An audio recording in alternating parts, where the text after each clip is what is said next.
ಇದು Zee Kannada news big exclusive story. GBA ಚುನಾವಣೆ ಭವಿಷ್ಯ ಸುಪ್ರೀಂ ಕೋರ್ಟ್ ಅಂಗಳದಲ್ಲಿದ್ದು ಬುಧವಾರ ಮೇ 20ರಂದು ಜಿಬಿಎ ಚುನಾವಣೆ ವಿಚಾರಣೆಗೆ ಸುಪ್ರೀಂ ಕೋರ್ಟ್ ಡೇಟ್ ಫಿಕ್ಸ್ ಮಾಡಿದೆ. ಈ ಕುರಿತು ಇಲ್ಲಿದೆ ಫುಲ್ ಡೀಟೇಲ್ಸ್.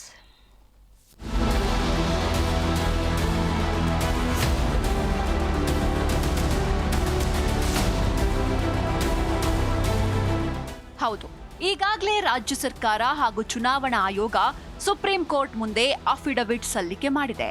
ಜನಗಣತಿ ಹಾಗೂ ಎಸ್ಐಆರ್ ಹಿನ್ನೆಲೆ ಮತ್ತಷ್ಟು ಕಾಲ ಕೋರಿರುವ ರಾಜ್ಯ ಚುನಾವಣಾ ಆಯೋಗ ಸುಪ್ರೀಂ ಕೋರ್ಟ್ ಮುಂದೆ ಮನವಿ ಮಾಡಿದೆ.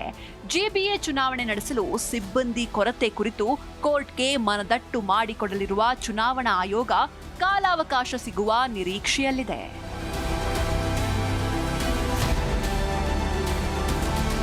ಈ ಹಿಂದೆ ಜೂನ್ 30ರೊಳಗೆ ಜಿಬಿಎ ಚುನಾವಣೆ ನಡೆಸುವಂತೆ ಸುಪ್ರೀಂ ಕೋರ್ಟ್ ಆದೇಶ ನೀಡಿತ್ತು.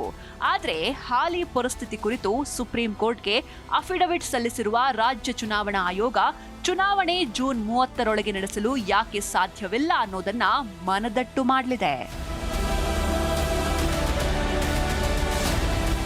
ಮೇ 20ರಂದು ಆಯೋಗದ ಮನವಿ ಆಲಿಸಲಿರುವ ಸುಪ್ರೀಂ ಕೋರ್ಟ್ ಈ ಹಿಂದೆ ಹೇಳಿರುವ ಆದೇಶ ಪಾಲನೆಗೆ ಮತ್ತೊಮ್ಮೆ ಸೂಚಿಸಿದ್ರೆ ಜಿಬಿಎ ಚುನಾವಣೆ ನಡೆಸಲೇಬೇಕಾದ ಅನಿವಾರ್ಯತೆ ರಾಜ್ಯ ಚುನಾವಣಾ ಆಯೋಗ ಹಾಗೂ ಸರ್ಕಾರಕ್ಕೆ ಎದುರಾಗಲಿದೆ. ಒಂದು ವೇಳೆ ಕಾಲಾವಧಿ ವಿಸ್ತರಣೆಗೆ ಸುಪ್ರೀಂ ಕೋರ್ಟ್ ಒಪ್ಪಿದಲ್ಲಿ ಜಿಬಿಎ ಚುನಾವಣೆ ಮತ್ತೆ ಮುಂದೂಡಲಿದೆ.